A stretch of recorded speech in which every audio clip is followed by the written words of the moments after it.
I always tell my students, keep everything you write, even if it's years old, because when you go back and mine the past, you'll find a nugget when you rewrite it today. There is no comparison is a poem that Jailyn Gentile wrote from something she started in 6th grade. There is no comparison by Jailyn Gentile. The swift flicker of fire on a candle can never compare to the supermoon at night. The supermoon at night can never compare to the brightest rainbow after the darkest hurricane. The brightest rainbow after the darkest hurricane can never compare to the rising of a sun over the bridge on a gloomy day. The rising of the sun over a bridge on the gloomy day can never compare to a raging bonfire far into the night. A raging bonfire far into the night can never compare to the sun at its highest peak of the winter solstice. The sun at its highest peak of a winter solstice can never compare to the sunlight reflecting off a mirror. The sunlight reflecting off a mirror can never compare to the sunset over a beach. The sunset over a beach can never compare to the reflection off of light off of neon yellow. The reflection of light off neon yellow can never compare to the star's midnight sparkle. The star's midnight sparkle can never compare to the shimmer in your eyes.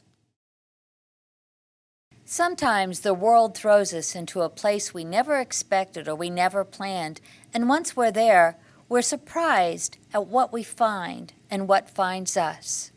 Our next poet found something she never expected. Welcome to the Dragonfly Cafe by Riley King. Welcome and come in.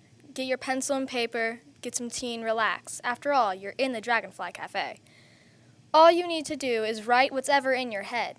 Whether it's rain and storm or sunny and bright, we are protected by the words we write. The clouds go away and the sun comes out. Well, that's what we write anyways. She is here with her cunning words that's striking your mind with wonder.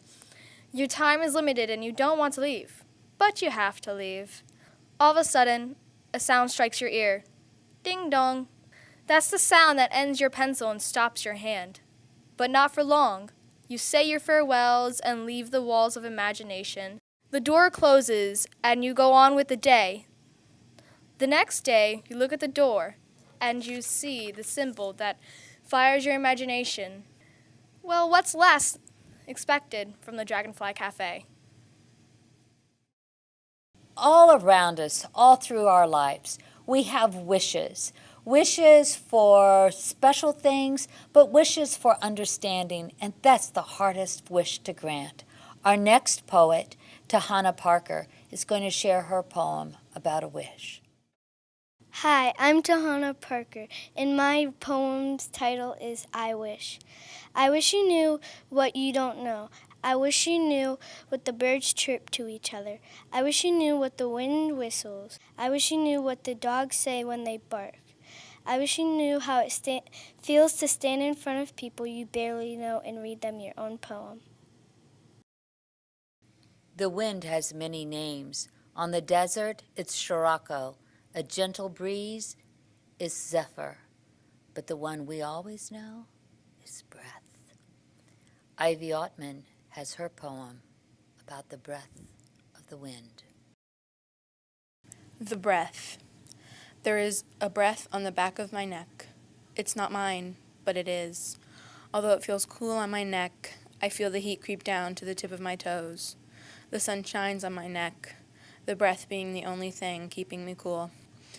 The breath on the back of my neck, the cool breath. It's mine, but it isn't. You ask, what is it?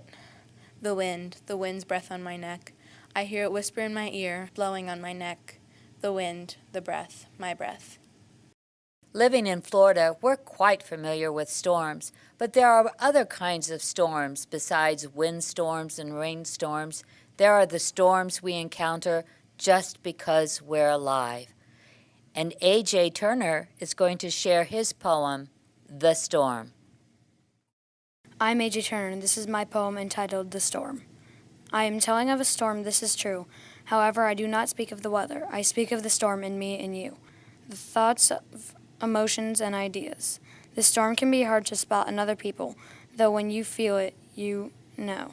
Though feeling the storm does not make them feeble. Only are you feeble if the storm overtakes you. Sooner or later, the sun will come out, the storm will subside. So survey the damage left behind, your feelings and my heart.